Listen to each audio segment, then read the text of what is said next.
All right. Can I have screen share, please? Yes, you can have screen share.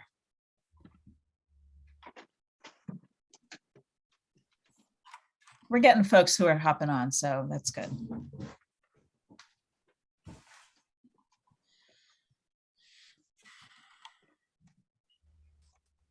Great, we've got 6 folks here. So why don't you get started, Jerry, and we'll go from there.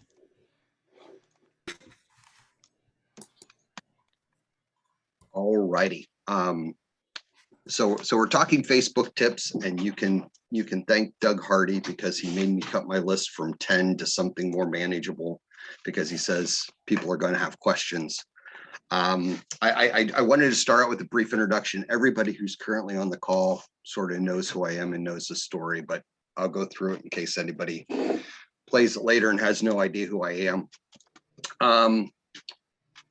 My name is Jerry Frear. I am one of the partners in northcentralpa.com, which is a 13-year-old digital-only property that an investment team that I put together back in May of 2019 purchased the property. When we purchased the property, had about 35,000 Facebook followers, website monthly users of about 80,000, and about 220,000 page views a month. Had 1 full-timer when we took it over and 5 part-timers.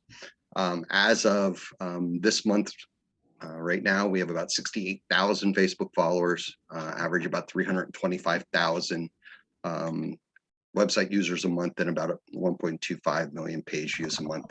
Grown our revenue about 10 times in that period of time.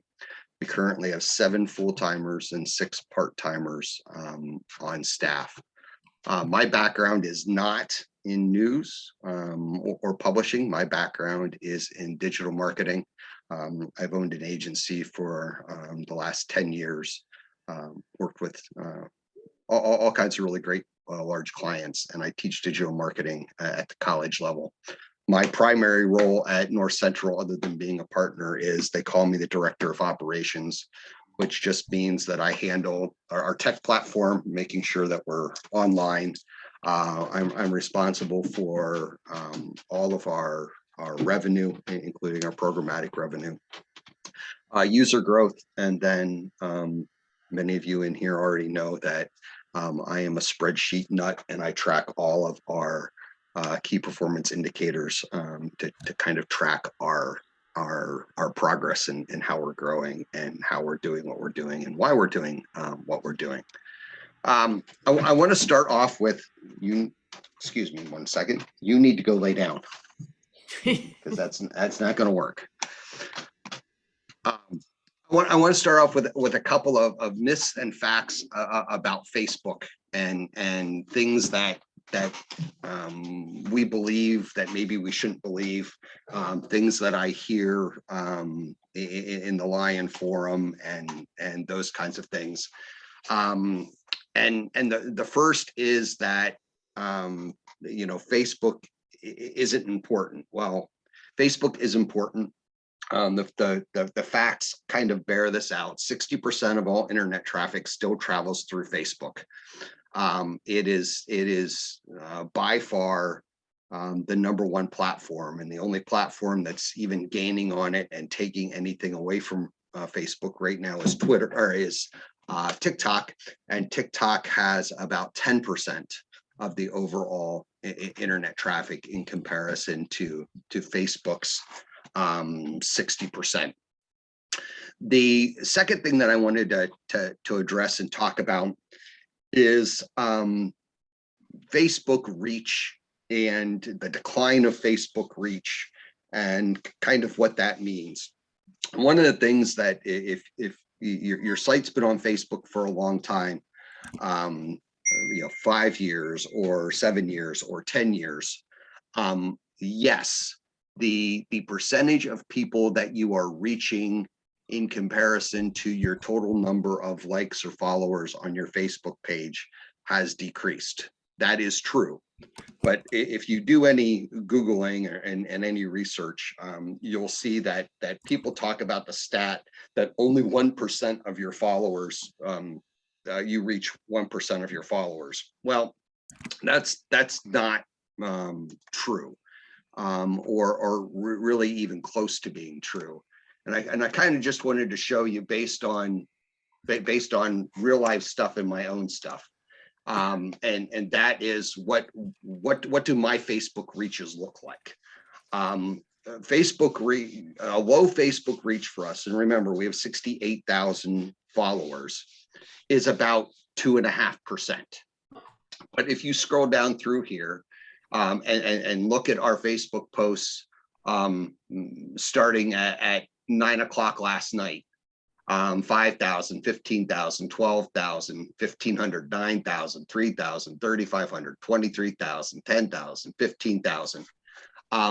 Those are not 1% reaches, right? So obviously our worst performing post almost on a daily basis is our weather post at 6 a.m. every day. And that will reach, at the end of the day, it will reach someplace between 1,200 and 1,500, 1,800, 2,000 people. Those are our low posts during the day. And a lot of our lowest posts and post engagement are promo posts that we do. And so I'm going to show you that, and I'm going to tell you why we do that. But Facebook reach is not dead. It still has value, and you can really maximize the number of views that you get. We reach right around 1 million unique people a month on Facebook, and we have someplace between 9 million and 10 million views or times that we show up in people's Facebook feeds during the month. So it still is a place that allows you to have a wide reach, and keep in mind, Facebook's still free. Like we'll talk about boosting posts in a little bit when I give you your bonus stuff.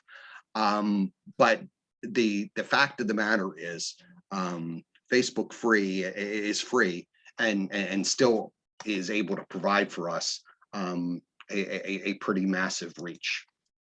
The other thing that I wanted to say, and I tell all of my digital marketing seminars and all of my classes and everybody that I teach about digital marketing, I tell everybody this. So I'm not singling you out in any way, shape, or form. This is something that I tell everybody. And that is, when it comes to digital marketing, we are all liars. And what I mean by that is, individually, as individual people, we lie to ourselves about social media. We lie about how we use it. And our assumptions that we make about digital marketing are typically based on the lies that we tell ourselves about what we believe about digital marketing. What I tell the companies that I work with, what I tell my students all the time is, the numbers don't lie. The fact of the matter doesn't lie. If you want to understand the power of social and the power of Facebook specifically, just go to a public event.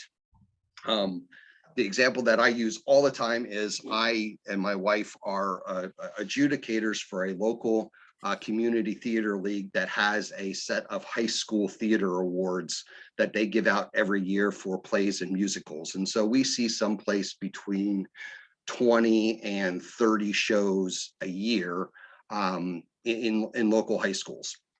And one of the most fascinating things to me is, we typically speaking sit in the back, and after the lights go down and the curtain goes up, if you look across the audience in front of you, you will see a slight blue glow and haze across the audience. And the reason why you will see that is, all of the unengaged people who are at a high school show, and you would think that at a high school show, it's mostly friends, parents, and grandparents of the kids on stage. A significant portion of people are staring at Facebook. And that's just that's just the reality. Or go to your grocery store and see what people are doing, standing in line while they're waiting to get checked out. Don't base what you think is going on in social media based on what you think you do and how you think you interact with social, especially when it comes to Facebook. All right, now on to some tips. The first thing that I want to talk about is on the content side of things, and there's 4 things that I want to mention when it comes to content. And the first 2 kind of go together, and that is this: post more and on a schedule. It doesn't matter what size you are when it comes to your Facebook following. I can almost guarantee you that none of us is posting enough. And just kind of to illustrate this point, I want to show you I want to show you a chart. So this is the CrowdTangle dashboard that Doug put together, and this is all Lions, and this is average posts per day. So at North Central PA, we average about 34 posts per day, and with our 68,064 followers. Now that may sound like a lot.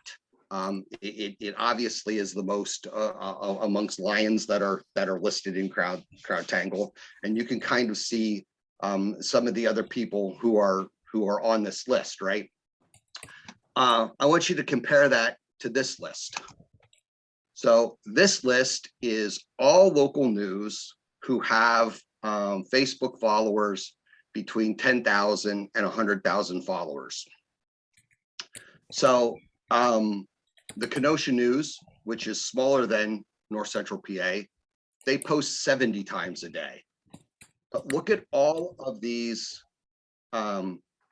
organizations that post, and think about it. 70 times a day means you're posting 3 times minimum an hour on a 24-hour cycle. We post on a 16-hour cycle. So for us to get to that kind of level, you're talking we got to do 4 or 4.5 posts every hour that we post in our calendar. But just look at these look at these numbers and look at the number of followers. Corvallis has less than 15,000. They still post almost 60 times a day. So I can guarantee you that no matter what you are doing post-wise on Facebook, it's not enough, and you're never going to outpost the algorithm. Why is that? Well, that's a really good question, and the answer to that question is because the fact that your reach and engagement on a post is only a portion of what your total audience is. It means your total audience is never seeing all of your posts. So on a daily basis, I've run some numbers across several months on our site, and we average about 12.63% in overall reach per post. That means that essentially 10,400 people see our average post. We have 68,000 followers. In order for all 68,000 followers to see a post, I have to post 6.5 posts. All right, so 6.5 times 10,400 gets me to my 68,000. So in order for everybody on our feed to see a post, you got to post 6 times. You're never going to outpost the algorithm. The second thing that I want to mention is post on a schedule, and this is our schedule. This is our content calendar that tells us when we're posting what. Our dates over here, our time slots that we're posting is here. The article that we posted is here, sources here, and who the reporter was that did the post. This is our Bible. We go off of this to tell when the things are being released to the public.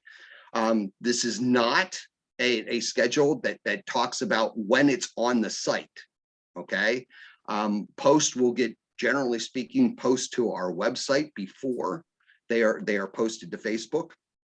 But we operate on this calendar for very specific reasons. And you will see if you kind of look at the titles of our articles, there's kind of a flow to what we do. Our early morning is public service kinds of things, community oriented things, and then afternoon starts what we would refer to as our harder news, waiting for our evening for our best stuff. And the reason for that is Facebook lets you know when the best time to post is. And so this is the post report in your page insights. If you see up here that the nav is to post, but Facebook gives us what we call, what I call the whale, and that is this chart. This chart tells you when you have the most users from your user base, from your 20,000 Facebook followers, or in our case, 68,000 Facebook followers, what time of day they're most active. Now, the thing to know about this time chart is this is Pacific time. This is not Eastern time. This is Pacific time. So at 8 a.m. we have a spike.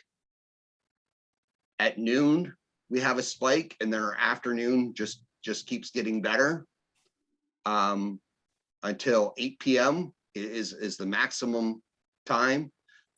So 7, 8, and 9 are our prime times, and we maximize our schedule by making sure that our top 3 posts for the day, our 3 most important posts of the day, run at 8, 7, and 9 every day.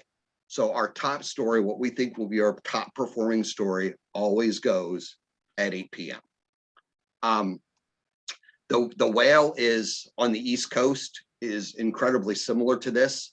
Although you may find that 7 p.m. Is where the spout of your whale is, or 9 p.m. is the spout of your whale. Pre-COVID, our whale spiked at 9 p.m. We had a much bigger spike at 9 p.m. than we did at 8 p.m. In the last year, it's modified itself to what we see now, which is 8 p.m., 7 p.m., 9 p.m.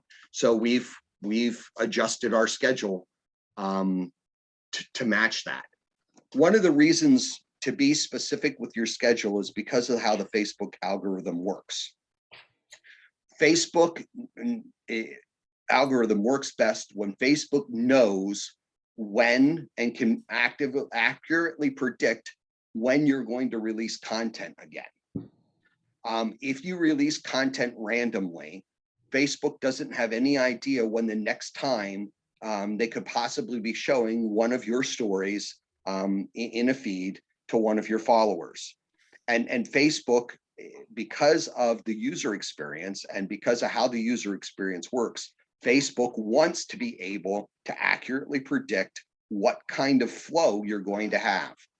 So it's super important that you continue to feed the algorithm, and that you feed that the content to that algorithm in a orderly manner. Some of the bigger news sites that we follow, one of them is Penn Live, and Penn Live has 400,000 followers, and they are a poster that they post virtually all day long. But one of the things you'll notice if you follow them and do an analysis of their news feed, they post every 15 minutes.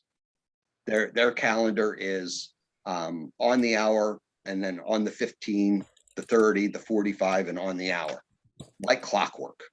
And they post, they post all kinds of stuff, but they are constantly feeding that algorithm. They do not, typically speaking, drop things in at random times. They stick to their schedule.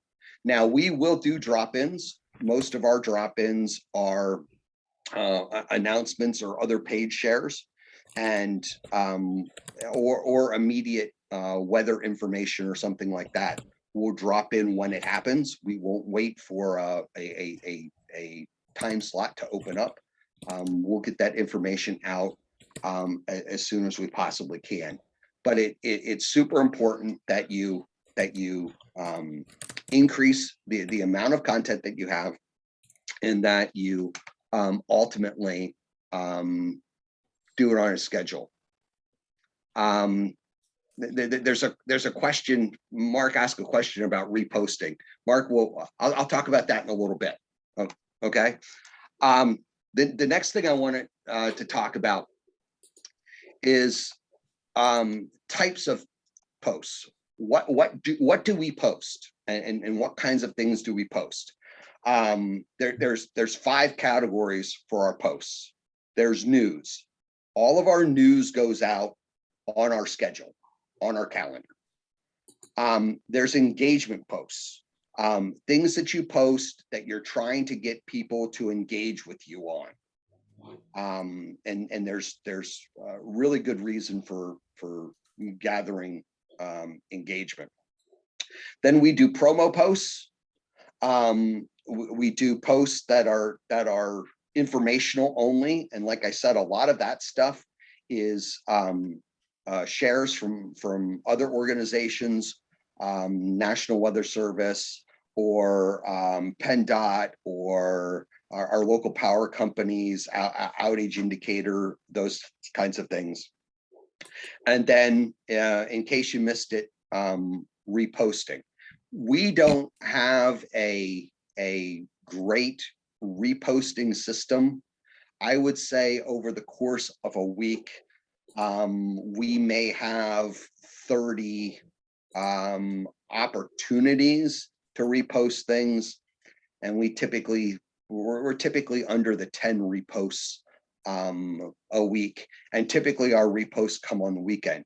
I showed you Penn Live. Penn Live reposts a ton of stuff without saying in case you missed it. They don't even bother. They just repost things. At the end of last fall, August, September, October, I did a analysis of Penn Live and their reposting. And at that point in time, 18% of their news feed was reposts inside what Penn Live does.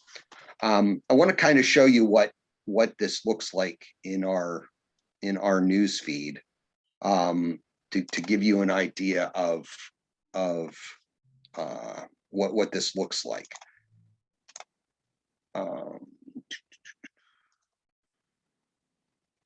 So this is our current news feed. There's a news story post.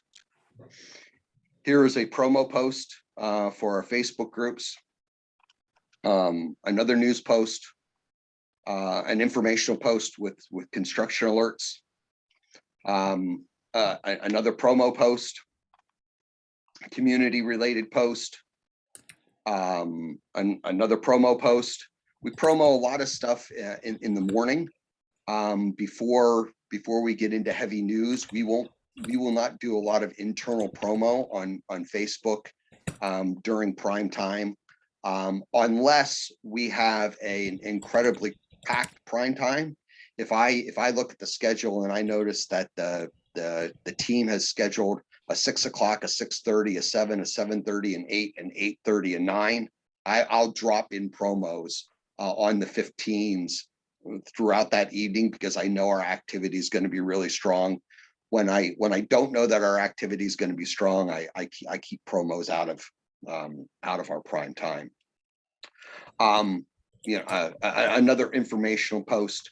The one thing we do not do great at is engagement posts. And part of that is because we don't have a staff member who's in charge of coming up with those things. And part of it is that a general, we don't have enough time. But again, if you follow a site like Penn Live, they'll do a, what's your favorite ice cream? They'll do what's your favorite Dutch country food. They'll do all kinds of those engagement things.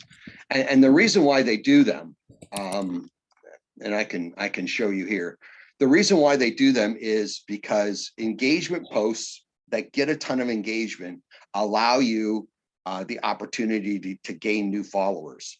So here's a tip and a trick that if you didn't know this, everybody can be doing this. If you click the number next to the engagement, it's going to open up a window and it's going to tell you whether or not the person who is engaged has liked or been invited to follow your page or follows your page. And we have somebody on staff whose responsibility is to go through these posts every day and click on these and make sure that everybody that has engaged with that post has been invited to like the page and is a follower of the page. So it's an easy way to build out your followers. So Karen Hartley doesn't follow, she'll get an invite now to follow our page. And this is the reason why big pages do purely engagement posts, because they get the opportunity then to help grow to help grow their base because of this nifty little trick. The other thing about different post types is different post types will help your algorithm. Because you're not always feeding the algorithm the exact same thing. So you're going to get different engagement across the different kinds of posts that you do, whether it's a link out to a story or a link out to a group or a link to a page that isn't yours. All of those things matter inside the algorithm and affect how the algorithm is going to view your particular post. The other thing that I wanted to mention is, let's go back here.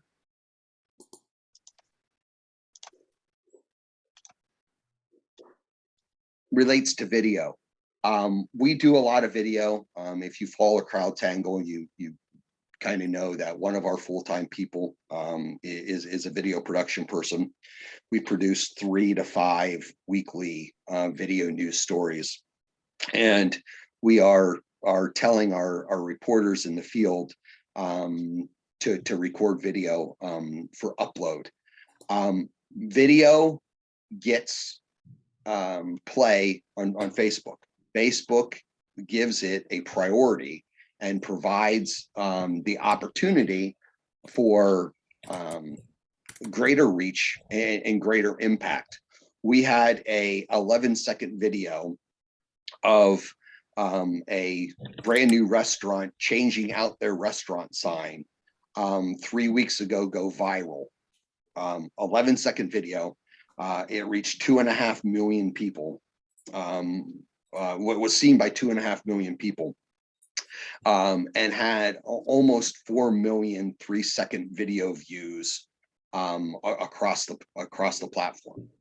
So use video, you use it whenever you can, but also understand that the reason why you're using it is not necessarily to tell a story, but it's to help drive engagement as well.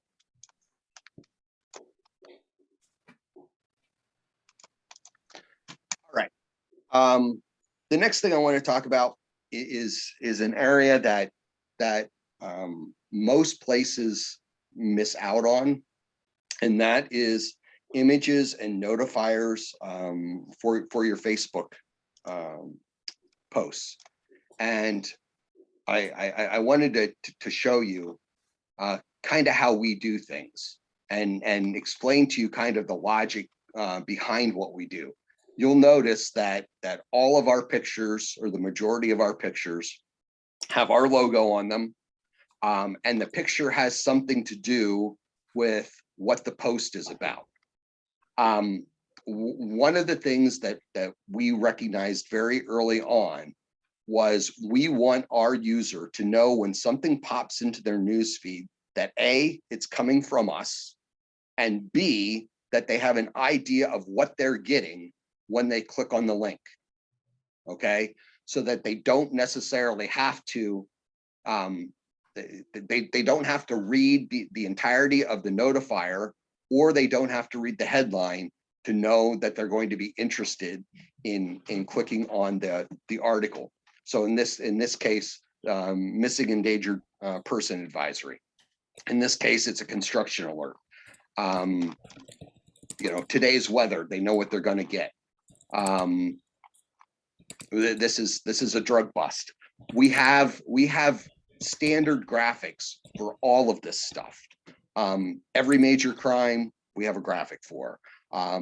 Every kind of possible road accident, car accident, we've got images for. All of our weather alerts. So we run all of the National Weather Service alerts when the alerts happen. And all of those are branded both with our logo and the National Weather Service logo, and then a title that tells you what it is, whether it's a winter storm warning or a tornado watch or whatever it is. We have a graphic that specifically identifies that. And one of the things that research in digital has found is if you have images that match what the consumer is expecting to get, that link is going to get clicked more often than one that is not. So if we go back here to Penn Live, the one thing about Penn Live is they don't do this, right? You scroll through and you see the image sort of matches, but if you were just looking at the image, it would be hard for you to know what you're clicking on and what article you're being taken to. We don't ever want to give the end consumer a misleading photo. We want to give them a photo that takes them exactly where they want to be, and so that they know and they understand. These police line photos, this is a good photo, but again, we always talk about whatever the crime happened to be inside that photo. So I believe one area where you can make up ground is going through and having a whole bunch of your own stock images and stock photos that brand your stories as your stories when people show up and people see one of your articles in their newsfeed. The other area of importance is notifiers. And when I talk about notifier, what I'm talking about is I'm talking about this right here that appears above the story.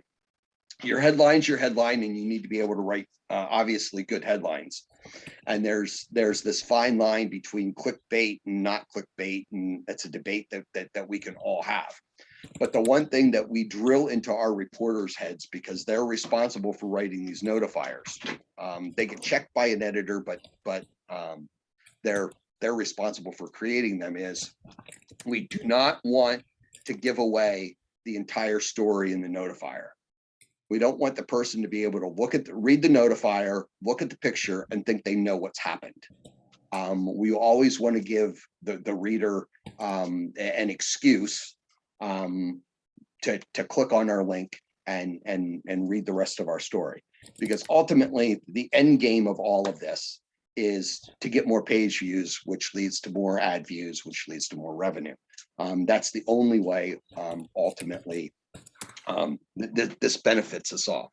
So images and notifiers, in my opinion, are one of the key places that we can make up ground against our competition. It's an easy way for you to stand out.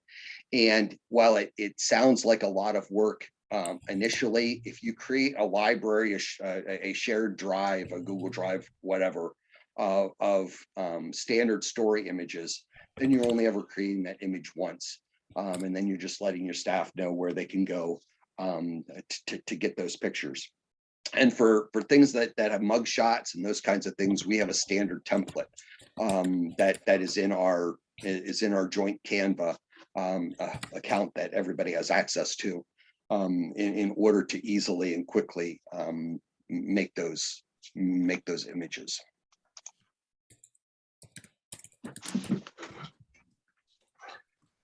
All right, I got a couple questions.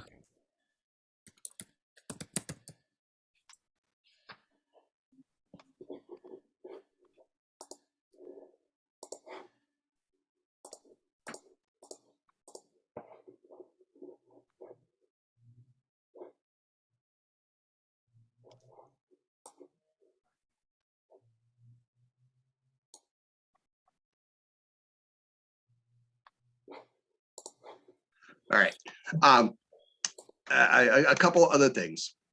One area that's not being looked at or utilized extremely well, in my 2 cents, is Facebook groups. We a year ago made a conscious effort to switch a lot of our engagement to groups, and essentially how we did that and what we did was we created a ton of groups to cover a ton of different things. So this is our midday talk show. This is our food group, our outdoor group. We have a group for each county in our region. We have a real estate group, small business group, sports, insiders, health and wellness, all of our counties. We have an obits group. We moved all of our 99% of our obits off of our main page into our obits group. And then we have a general news and headlines group. All of these groups get fed content directly from our site, and our staff has to do nothing about it. When a article goes in that's related to Center County, gets tagged Center County in our CMS, it automatically comes to the Center County page.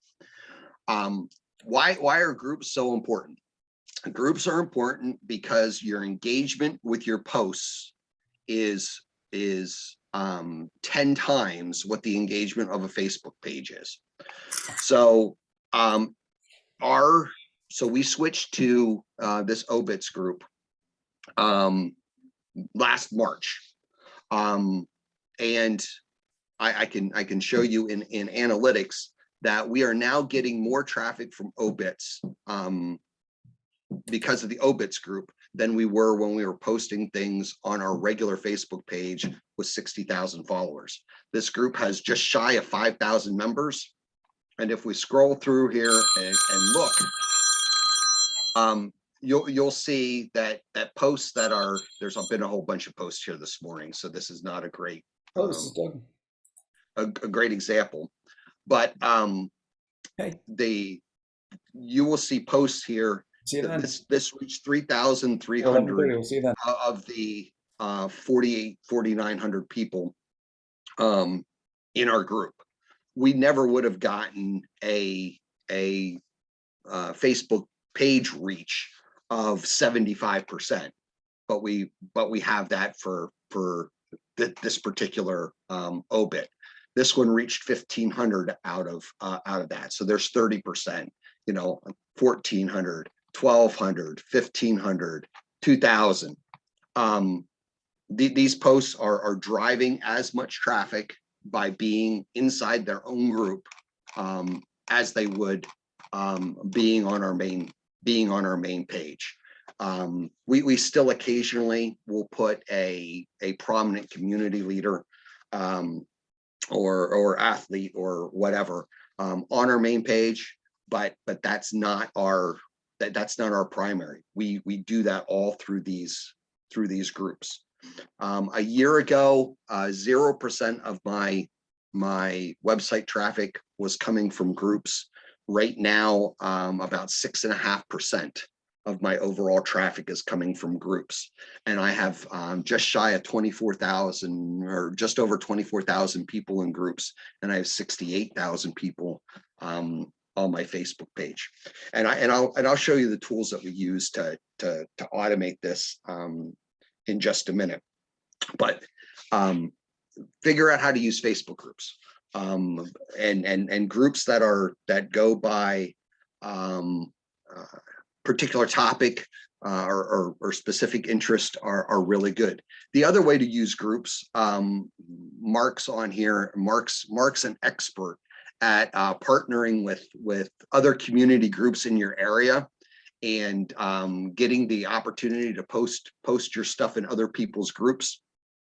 That's not our strong suit. Our strong suit is we've actually the founder of our page originally, you'll see she had a Muncie group and a South Williamsport group and a Hughesville group, which these are all communities in our area.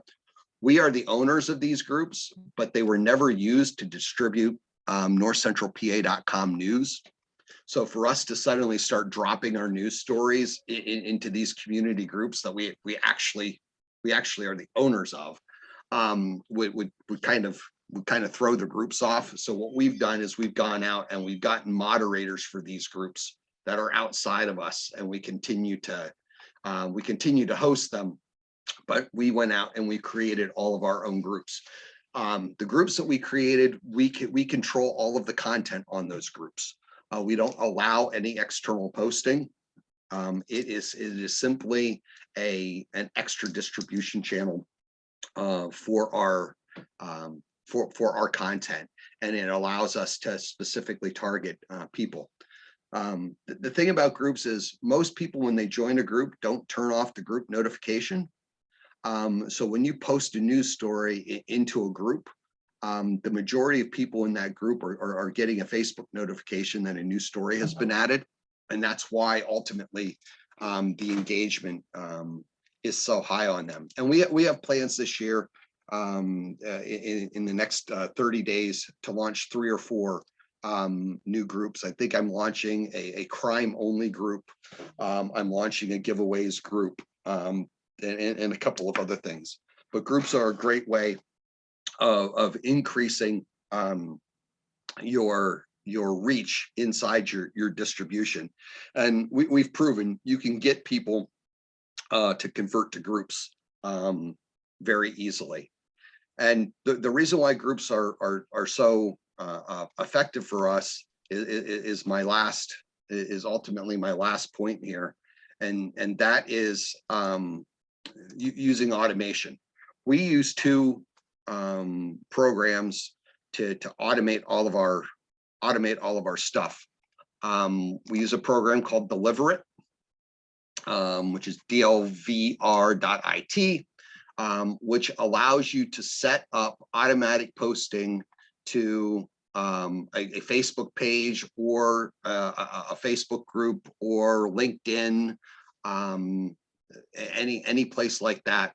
And essentially how this works is you set up an RSS feed, you tell it what the URL is of the RSS feed.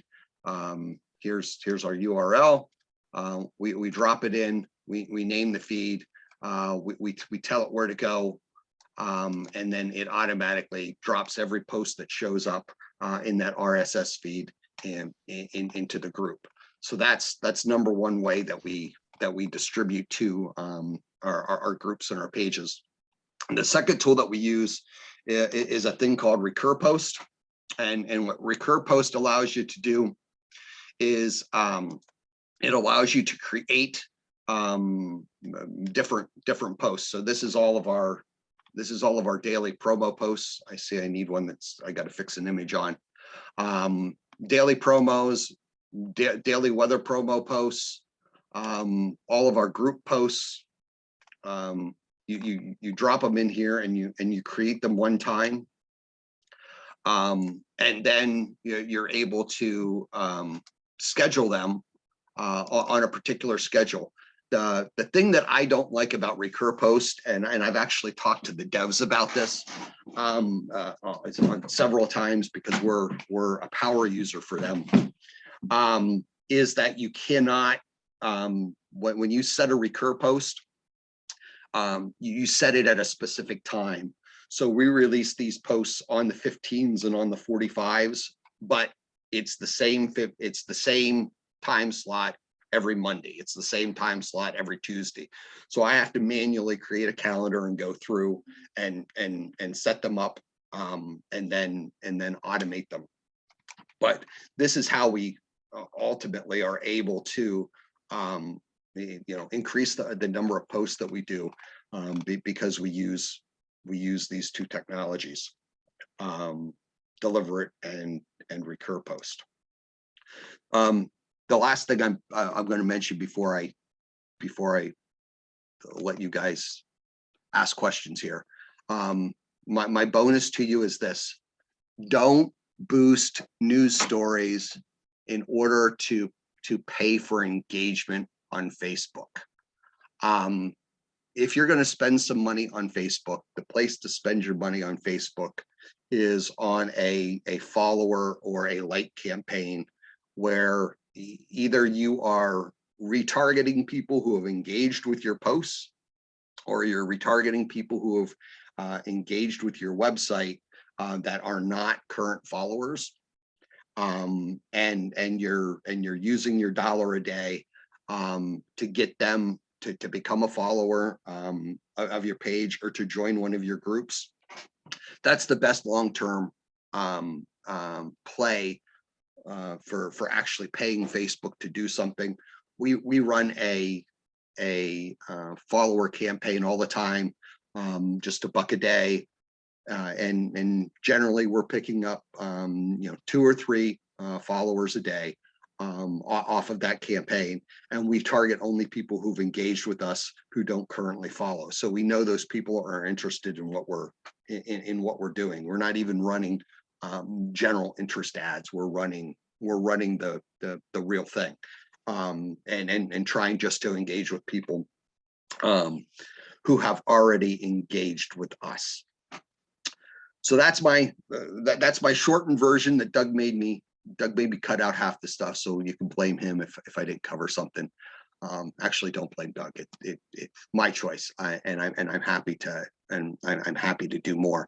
But let's answer some questions, and go from there.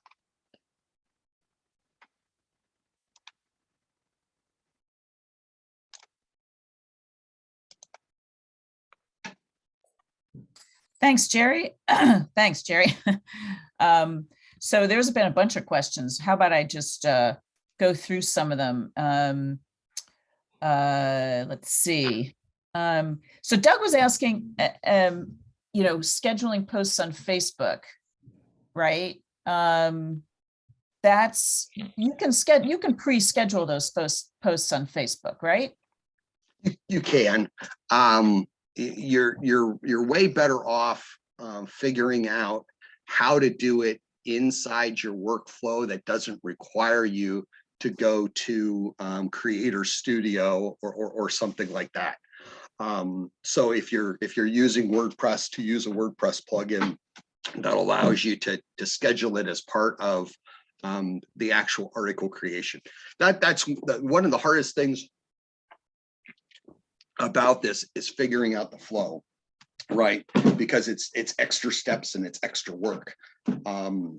So if you can avoid going into Creator Studio to do it, you're going to be much better off. Before I found Recur Post, I used to manually schedule 84 posts every week. It was my Friday before I went home, and I had a chart, and account. It was a mess. And Recur Post cost me $25 a month, and it's the best $25 that we spend because I set it, I forget it. Mm-hmm. I'm thinking that maybe the way to go is to have our WordPress as the Jetpack plugin post to our personal accounts, and then schedule everything to the page using some of these tools like Deliver It and Recur. Mm-hmm. Although I don't know whether it matters. Should it appear on Facebook, on the Facebook page first, or does that not matter? Doesn't matter. I don't think it matters. Like, we have all of our stuff to our groups isn't scheduled. So like we will have a story that's going to run tonight at 8 o'clock. Our editor, publisher, she approves it. It's in the system, and it goes to the website. It will go to that, like, Cumming County News and Headlines group. It'll go there immediately. Like, the moment it's on the site, it goes to that group. And that post will start getting engagement off of that group. But then when it hits at 8 o'clock, the real engagement happens, right? I don't care. Like I don't want to touch that post 2 times or 3 times in order to have it all exactly the same. Maybe at some point in time we find a tool that helps, or our CMS provider, we've been harping on them about getting groups into their notifier system, but they've failed like 3 times in launching it. It hasn't happened in the last year. So if that ever happens, then we'll probably do the same thing. We'll probably schedule in the groups the same way, because it's just a checkbox, right? But other than that, I don't care. Like, I just wanted to go there without anybody else having to touch it. Quick follow-up. Are you putting anything in the status? Like, are these posts just going up without any sort of status text or some, I mean, in terms of the content ones, the ones from your website? So the ones that go to our groups have no notifier. So it's just that's what you're using the word notifier for. Got it. Sorry. Exactly. So it's just the image and the headline that goes to the groups. We don't, again, unless our CMS figures out how for us to add groups. I don't want to make it any harder on my reporters or on my editors. And it's not like we're not getting traffic. Like, I get 7% of my traffic without any notifiers. Why on earth do I want to go to the headache of having notifiers when it's already working, right? Would it work better? Yeah, sure, it would work better. Is it worth the bump though? I don't think it's worth the bump. I have a question about the copy that you put on the Facebook posts. You used a name for it. It's kind of like a lead, but it's not a lead. It's copy that's designed to get people to click. Yeah. We call them notifiers. Notifier. Okay. So the notifier, is there a place in your CMS so this can get automatically picked up, or do you plunk it in manually into the Deliver It? No, it gets added in the CMS. So all of our notifiers, our CMS, when our CMS sends something to Facebook or Twitter for us, there's a space where the reporter or the editor can fill out that text. And how does your CMS know to slot it in properly? Is there something in the middle that you're using? Nope, it's just part of our CMS. So it happens right away. As soon as you post to the CMS, it goes to Facebook. No, well, it has a clock. Like, we can schedule when it goes to Facebook. It will go to the website first, and then the CMS actually sends it to Facebook at the proper time. Thank you. Someone asked if you were using branded images as the featured image in a WordPress post, and is there a way to tell Facebook to choose a specific image? In WordPress, I do not know. That's because we're a blocks, I don't really worry about WordPress too much. So a WordPress person would need to answer that for you. Got it. Okay. There is a social plugin. You can, at least on Newspack, the Newspack theme, you can pick a featured image that goes up on the website, and you can click separate images. You can select separate images for Facebook or Twitter. But you have to do it. Got it. Oh, the Facebook share preview in Newspack where it says social. Yeah. Got it. Okay. I just opened up your Yeah, it's screenshot. a lot of work. It's work. It's not a lot, but it's some. And there's definitely It's chug. workflow. It's Got to do workflow. Yeah. Right. And Jerry and I have been talking about this. I think the next person that I try to hire is going to be somebody that it's a person that Jerry calls a content manager. I'm not sure if that's, but they just make sure the posts are set up the right way, because our reporters just want to paste in their copy and not write a headline. So it's just our absolute minimum. Our content manager is the keeper of the schedule. So that scheduling document that I showed you, she is the keeper of that schedule. It is her job, except for on edits that are made on the weekend by the weekend editor. It is her job to make sure that all of that stuff is scheduled. It's all scheduled inside the CMS, and it has proper notifiers and is going to the proper groups. After she does that job, then she becomes a reporter. But her primary function is to make sure that all of that stuff is right and done by guidelines that our news editor has set forth. How far? Go ahead.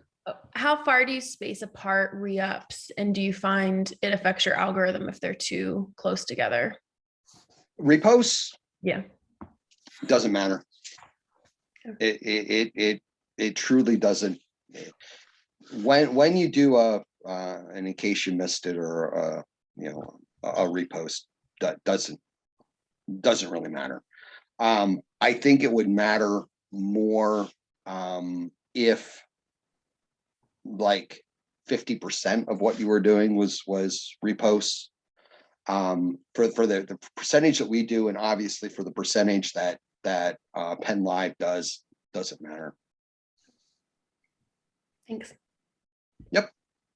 Jerry, what about the old thing about allowing posts enough time to breathe on Facebook? Not posting back to back to let it breathe.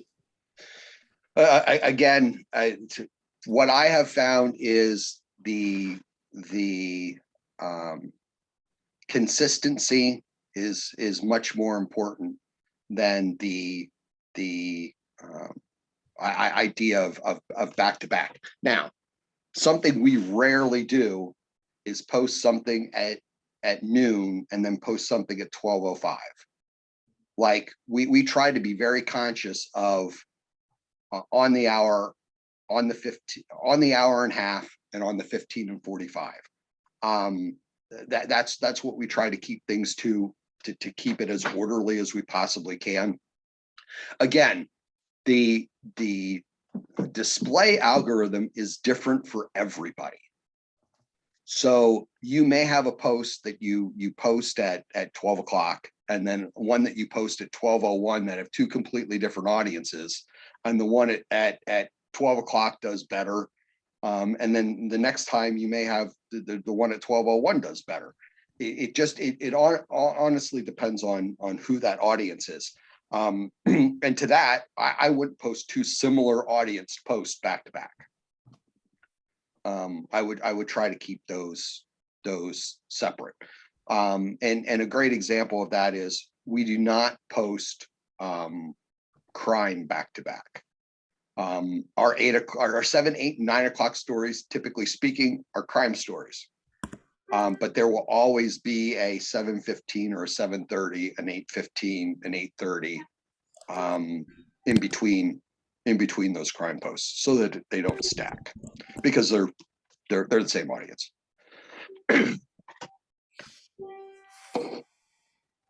Do you find it's better to have like, 8, 9, 10 sort of like equally spaced out posts, or like if you only have so much content to share, to kind of have it in like more like clusters, I guess, like in your highly trafficked times of day? So that's exactly what I would do. So when we first started 3 years ago, we only had 1, 2, 3, 4, 5, 6. We only had 6 time slots when we started. Mhm. We had 9 a.m., noon, 5 p.m., 7, 8, 9. That's what we started with. And again, our calendar works itself backwards. The only time slot that we have ever found that breaks all of these rules is the 10 a.m. time slot.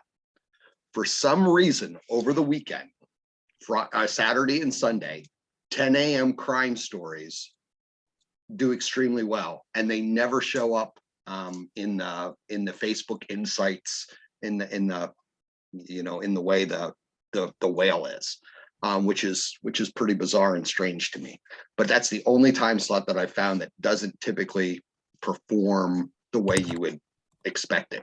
So if you typically speaking have 5 stories a day, I'd find your 5 best time slots, and I'd run my stuff in my 5 best time slots. And again, you're playing, it's Vegas. You're playing the odds. You're playing the odds of when is my audience going to be online, and when do I want to be in their feed, which is again why we post at the top of the hour. Like, we want to be in the feed when they're there. And I don't care if I'm competing with a ton of other people, because I can show you based on what we do.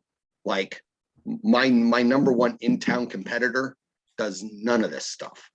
They post willy-nilly whenever they want. They're all over the place, and we constantly crush them, because we're playing to our users' habits, and we believe in it. So you found that posting at the hour is more effective than throughout. Yep. Okay, interesting. Yep. Let me ask you a question. How long do you think it took you to teach the algorithm? I can tell you this from working with other clients. Okay. And you can teach the algorithm at any level. You can teach the algorithm at a post a day. You can teach the algorithm at 20 posts a day. It takes about 6 weeks for the algorithm to know that you're serious and that you're consistent with what you're doing. And that's about how long it takes. Okay.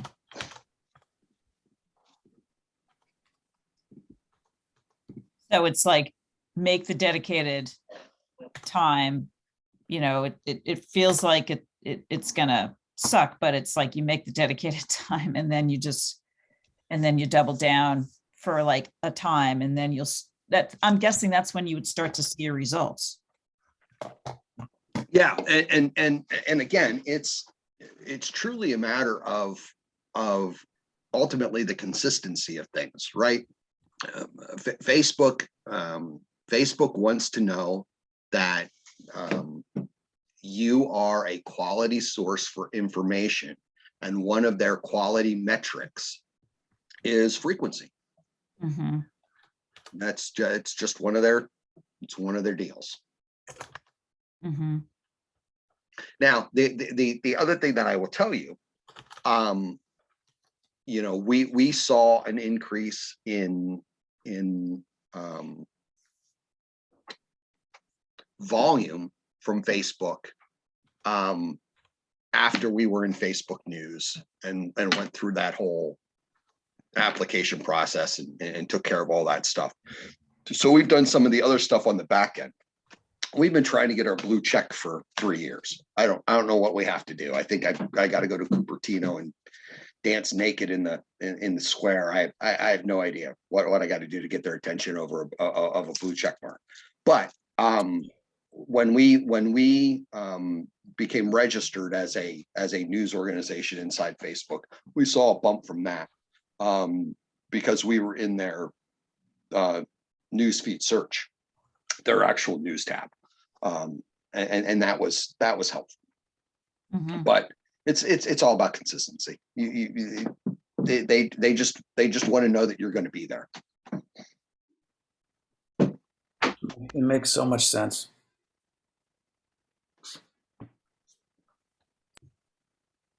And if you want a blue check, figure out who Facebook is hired to lobby. Right. Right. How it works. Sorry to tell everybody. Well, all listen. So we had, we still have. I talk to him like once every 6 months. I have a rep inside Facebook News. Like when we have a problem, we have somebody to go to. And I'll tell you what our biggest problem that we ever had was, not last year, but during COVID. So at the end of 2019, our town elected a black mayor, first black mayor ever. And one of the national neo-Nazi groups is headquartered in our coverage area. So it's a county that surrounds the primary county that we're in. They came and held a march in our town, denouncing the new mayor.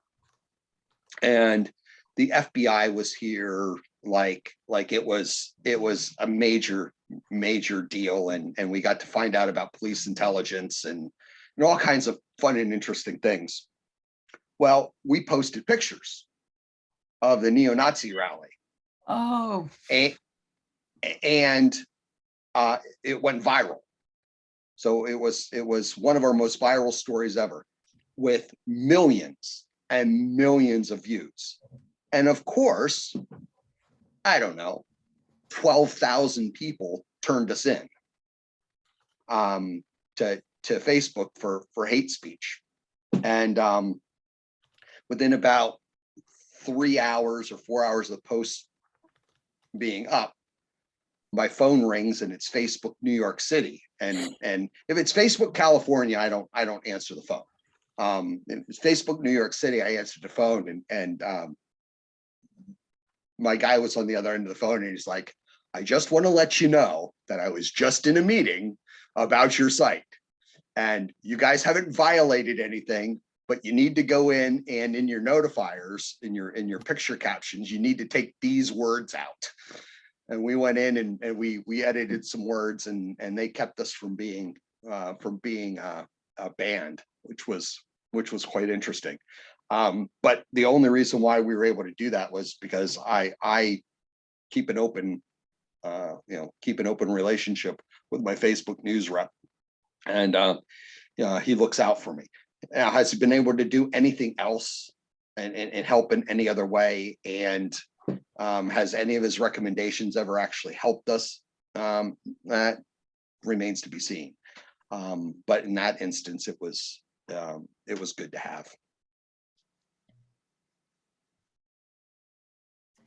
like, but that's very much out of the ordinary. Extremely, yeah. Mhm. Jerry, thank you for this. Yeah.